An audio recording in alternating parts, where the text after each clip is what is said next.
We've made a commitment across our rural teacher education programs to not just recognize Indigenous perspectives and knowledges, but to be sustaining, engaging in practices that support and sustain the identities, the communities, the cultures of our students and communities. And so we've been working with the First Peoples Principles of Learning to say, what do these look like in local contexts? What do these look like in our communities and classrooms? And how do we recognize that learning is holistic?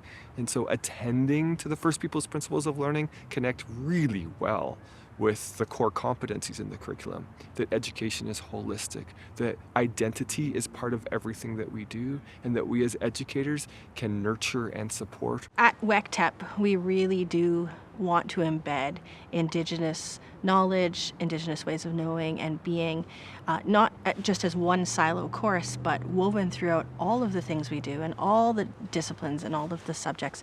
And so EDUC 440 is offered as a course. We are trying to now consciously weave it into core courses, as well as we work with our instructors to have them model the practice of how they do it with their students in their particular disciplines. So for example, I help teach the drama and theater methods course, and so we actually look at plays that are Indigenous plays of Canadian Indigenous authors, and we look at some of the topics through that lens.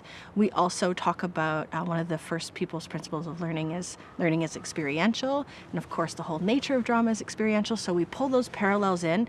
So we are constantly bringing in an Indigenous perspective where we can across all subjects, interdisciplinary. At WECTEP, many of our instructors are practicing teachers, and they at this moment are also learning and doing this really important work around understanding Indigenous ways of knowing and doing, either in their classrooms, in their schools, and in their districts. And so where we can, we try to partner with districts and these instructors, and they will bring that into their methods classes specific to different grades, different ages, and share with us the learning or the leadership that they're doing with their district, and share it out with the TCs.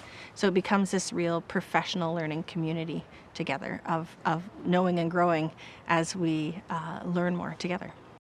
When we consider language and culture, it's our responsibility to help our teacher candidates learn about the language and culture that is present on the land in which they are learning. But our biggest responsibility, I feel, is that we have to help them determine their way to return to where they're going to make their career and be able to be curious and ask questions and build relationships to be able to better understand the language and culture of the place in which they teach. The relationship between land and language and culture is so significant. Language carries worldview, it carries Indigenous knowledges, ways of knowing, and language is used to transmit that knowledge across the generations, from one generation to the next. And language is very much embedded in the land. I think about elders who say, land is language and language is land. And that interplay between land and language is so important. That relationship is much more than just the physical aspects of the land, the physical or material aspects of the land. But it also, the land and language interplay facilitates those spiritual kinds of connections to the land. Language comes up from the land, so Indigenous languages are thousands and thousands of years old, and in British Columbia we have more language diversity than anywhere else in Canada.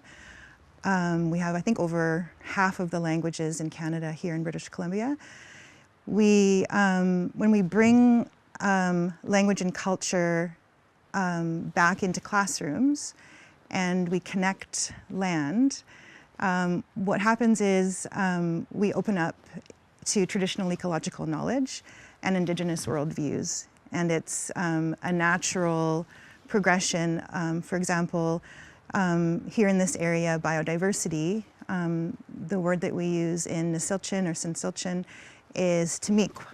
And Timiq is a word I learned from Jeanette Armstrong and Richard Armstrong.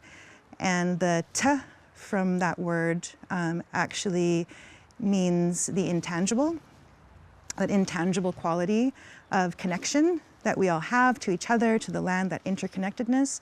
And the Miq, it means the many coming from one, or the braided strands that are all connected. And that word is best translated into English as biodiversity. So when we talk about that with kids and we open up, that discussion of this Timiqo word, and every language in BC has a similar phrase or word that denotes that interconnection.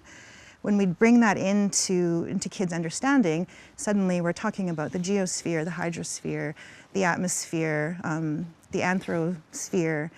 All of those pieces start coming together, and we easily get into the science curriculum and bringing traditional ecological knowledge up through the land and language.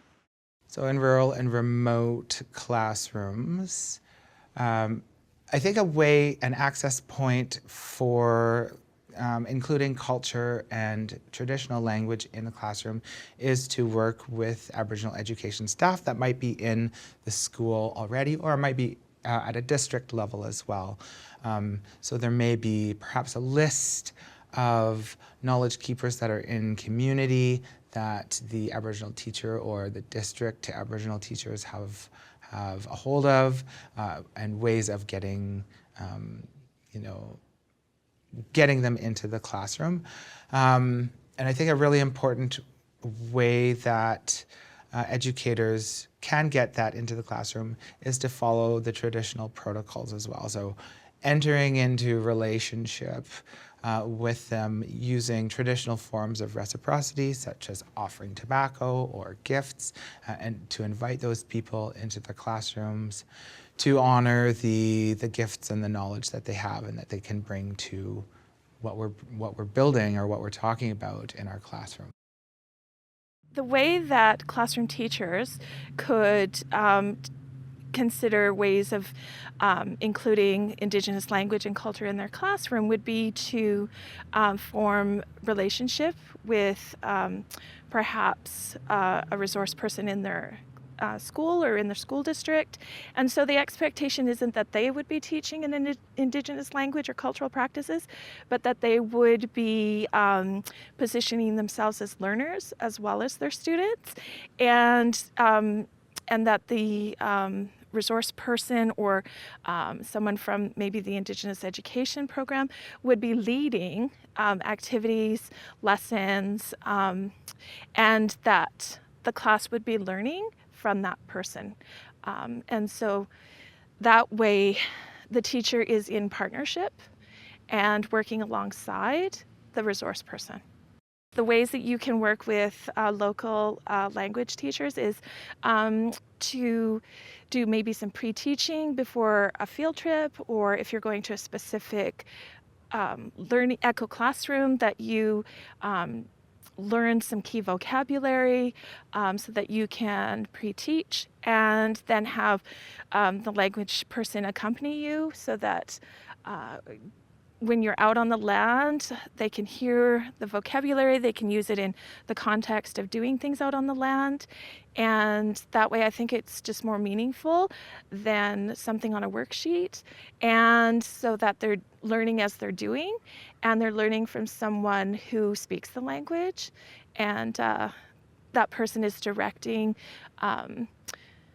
what's happening, in the sense that they're sharing language based on what's happening in that moment.